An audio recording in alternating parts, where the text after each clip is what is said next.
Very good morning, dear children. In today's class, let us learn the lesson A Tiger in the House, continuation, part 3. He licked grandfather's hands and only sprang away when a leopard in the next cage snarled at him.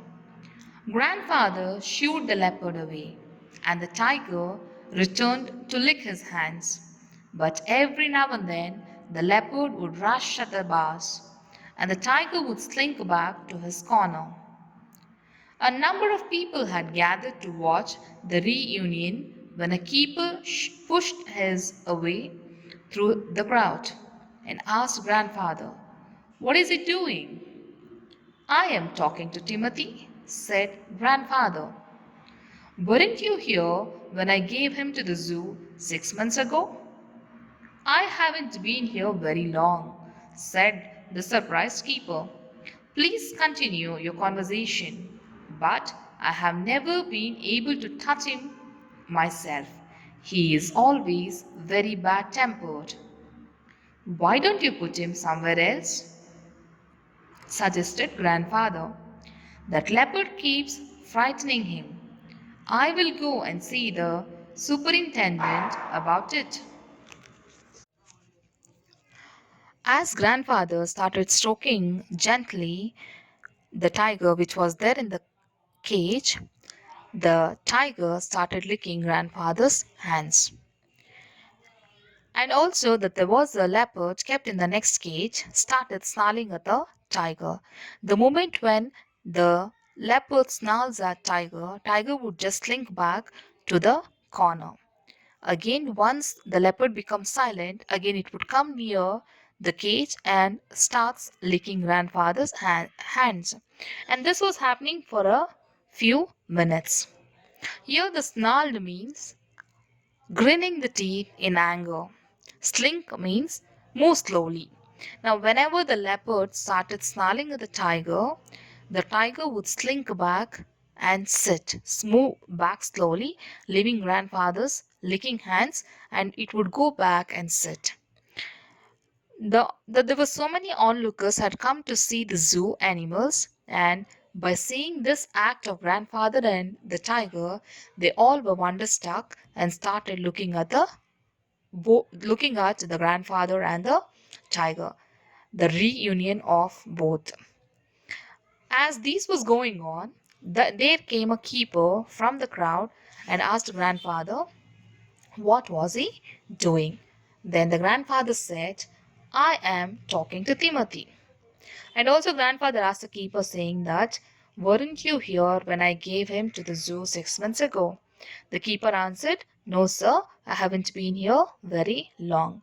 And also he said, Sir, you can continue your conversation. But remember, I haven't touched this tiger." The keeper said to the grandfather, "Sir, continue your conversation. But I have never been able to touch him myself. He is always very bad tempered." That means he says that this tiger, especially which was kept in the cage, had never allowed anybody to touch, especially as a keeper's work. He would be the person to feed the tiger and look after the tiger. But he had touched all the other animals except this tiger, which was kept in the cage. And this tiger had not allowed the keeper to go near the tiger. And as this conversation was going on, grandfather requested the keeper, asking that, "Why don't you put this tiger somewhere else?" Because this the leopard which is kept in the next cage is always frightening him. Here the keeper did not answer anything. He kept quiet and moved away from there. To solve this problem, grandfather wanted to see the superintendent of the zoo. The grandfather goes in search of the superintendent of the zoo. Grandfather went in search of the superintendent of the zoo, but found that he had gone home early. And so, after wandering about the zoo for a little while, he returned to Timothy's cage to say goodbye. It was beginning to get dark. He had been stroking and slapping Timothy for about 5 minutes when he found another keeper observing him with some alarm. Grandfather recognized him as the keeper who had been there when Timothy had first come to the zoo. "You remember me?" said Grandfather. "Now, why don't you transfer Timothy to another cage, away from this stupid leopard?" But, sir," stammered the keeper, "it is not your tiger." I know," said Grandfather testily. "I realized he is no longer mine, but you might at least take a suggestion or two from me." As Grandfather went in search of the superintendent of the zoo, he couldn't find him because that day the superintendent of the zoo had left home early. And since he could not find him, Grandfather took a little walk in the zoo. As it was getting darker, Grandfather came near Tiger's cage to bid goodbye to Timothy. As he was stroking and giving a gentle touch to Tiger's forehead, he recognized one keeper, and that keeper was the one who was there when 6 months ago when Grandfather came to the zoo to leave Timothy here. After recognizing him, Grandfather asked him a question to the keeper, saying that, "Do you remember me?" Then he continues to say, "Why don't you transfer Timothy to another cage, away from the stupid leopard?" The keeper was listening to the questions from the grandfather, and he could not answer. He started stammering, saying, but, sir." Stammered means speak hesitatingly. And he said that the keeper said hesitatingly to Grandfather, "Sir, this is not your tiger." Grandfather lost his patience and he said, I know." And here the word testily used. Testily means impatiently. The response from the grandfather came very impatiently. He said, I know, this is not my grandfather. Since I have given this tiger to the zoo, it never belongs to me anymore. And also he says that, "I realize it is no longer mine, but you might at least take a suggestion from me."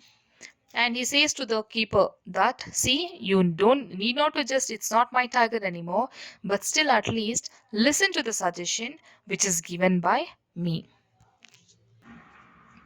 "I remember your tiger very well," said the keeper. "He died 2 months ago." "Died?" exclaimed Grandfather. "Yes, sir, of pneumonia. This tiger was trapped in the hills only last month, and he is very dangerous." After listening to continuous questions by Grandfather, the keeper of the zoo starts answering to him. He answers, "Yes, sir, I remember your tiger very well," he says to the grandfather. And also he said, "Your Timothy, which you left 6 months ago in the zoo, is died." "Died?" exclaimed Grandfather. Grandfather was in utter surprise to listen to the story said by the keeper. And keeper continues to say the story to the grandfather, saying, "Yes, sir, Timothy died of pneumonia." Pneumonia is a lung disease. It is a kind of fever which was very dangerous,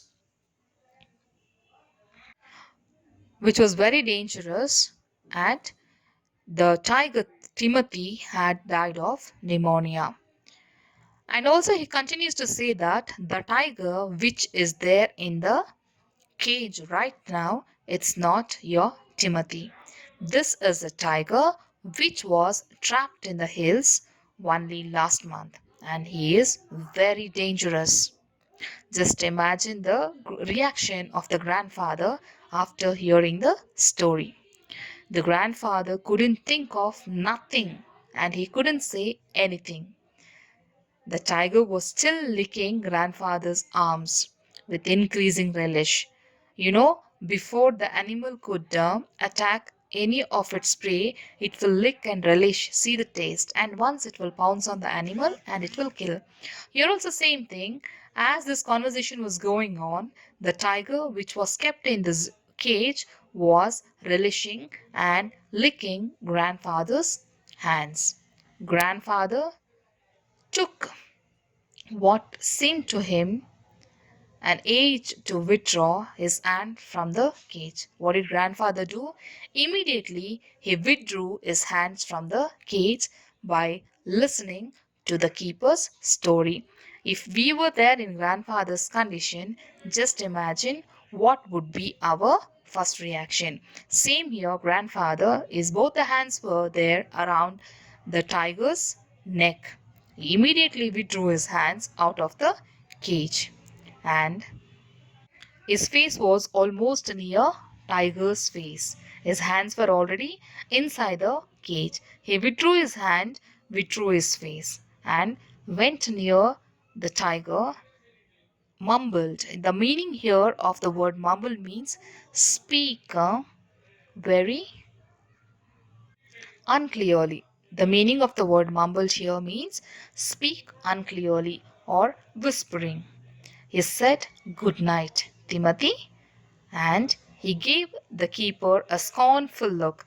The word meaning of the word here, scornful, means disrespectful or disrespect. Look, and walked briskly out of the zoo.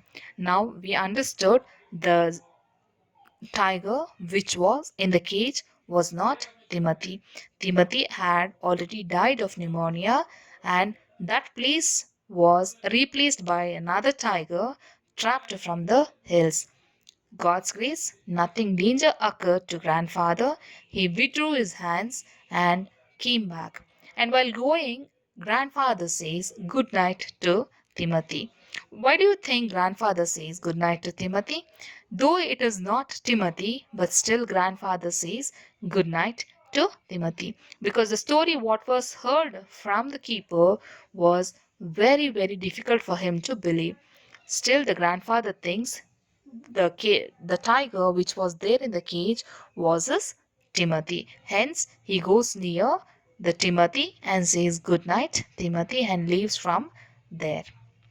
All this story is beautifully narrated by Ruskin Bond, what he has seen and what he has heard from his grandfather. Good night, Timothy. Dear students, kindly note, complete the given notes in your English classwork. Take care of your handwriting. Write neatly with correct spellings. Learn the question and answers and all the given grammatical points. Prepare yourself for the self-assessment.